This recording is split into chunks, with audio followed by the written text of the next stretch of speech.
Hi friends, welcome to DM Rainbow's Kitchen. நாம் இன்னைக்கு beginners கூட ரொம்ப ஈஸியாக செய்யக்கூடிய ஸ்வீட் ரெசிபி தான் பார்க்க போகிறோம். தேங்காய் பால் அல்வா 15 நிமிஷத்தில் ரொம்ப குயிக்காக ஈஸியான ஸ்டெப்பில் இந்த அல்வாவை நீங்கள் செஞ்சு முடிச்சிடலாம்.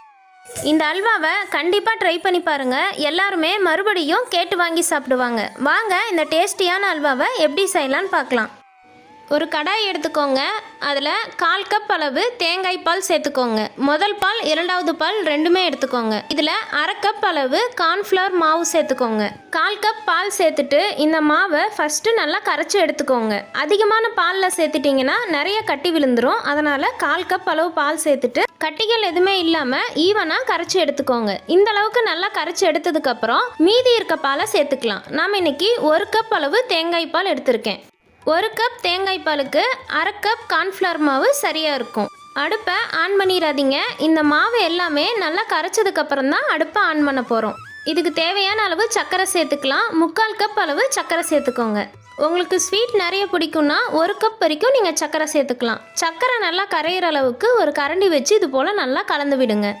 இந்த ஸ்டேஜில் அடுப்பை ஆன் பண்ணிவிட்டு லோ ஃப்ளேமில் வச்சு இது போல் கைவிடாமல் கலந்து விட்டுட்டே இருங்க. 10 நிமிஷம் இது போல் கலந்து விட்டுட்டே இருந்தீங்கன்னா மாவு இந்த அளவுக்கு நல்லா திக்காகி கெட்டியான பதத்துக்கு வந்துடும். சின்ன சின்ன கட்டிகள் விழுகிற மாதிரி தான் இருக்கும். கலந்து விட்டுட்டே இருந்தீங்கன்னா சரியாயிடும். இந்த ஸ்டேஜில் 1 ஸ்பூன் அளவு நெய் சேர்த்துக்கோங்க. இந்த அல்வாக்கு அதிக அளவில் நெய் தேவைப்படாது. 2லேருந்து 3 ஸ்பூன் நெய் சேர்த்திங்கன்னா போதும். கொஞ்சம் கொஞ்சமாக நெய் சேர்த்துட்டு அடுப்பை லோ ஃப்ளேமில் வச்சு இது போல் நல்லா கலந்து விட்டுக்கிட்டே இருங்க. அல்வா செய்யும்போது பொதுவாகவே இரும்பு கடாய் இல்லைனா நான்ஸ்டிக் கடாயில் செய்யுங்க. ரொம்பவே ஈஸியாக வேலை முடிஞ்சிடும். இது போல் மாவு நல்லா வெந்து அல்வா பதத்துக்கு வந்ததுக்கப்புறம் பொடியாக கட் பண்ண பாதாம் சேர்த்துக்கோங்க. இந்த ஸ்டேஜில் உங்களுக்கு விருப்பமான நட்ஸ் எதுவாக இருந்தாலும் நீங்கள் சேர்த்துக்கலாம். மறுபடியும் ஒரு முறை நல்லா கலந்து விட்டுருங்க. இது போல் கலந்து விட்டுட்டே இருக்கும்போது பாத்திரத்தில் ஒட்டாமல் இந்த அளவுக்கு நல்லா சுருண்டு வெந்து வந்துருச்சுன்னா அல்வா ரெடி ஆயிடுச்சு. இப்போ இந்த அல்வாவை ஒரு பிளேட்டுக்கு மாற்றிக்கலாம். ஒரு பிளேட்டில் எண்ணெய் இல்லைன்னா நெய் தடவிட்டு பொடியாக நறுக்குன பாதாம் இல்லைன்னா முந்திரி தூவி விட்டுக்கோங்க. இப்போ இந்த அல்வாவை இதுக்கு மாற்றிக்கோங்க. அல்வா சூடாக இருக்கும்போதே கரண்டி வச்சு இது போல் நல்லா தட்டையாக ஷேப் பண்ணி விடுங்க.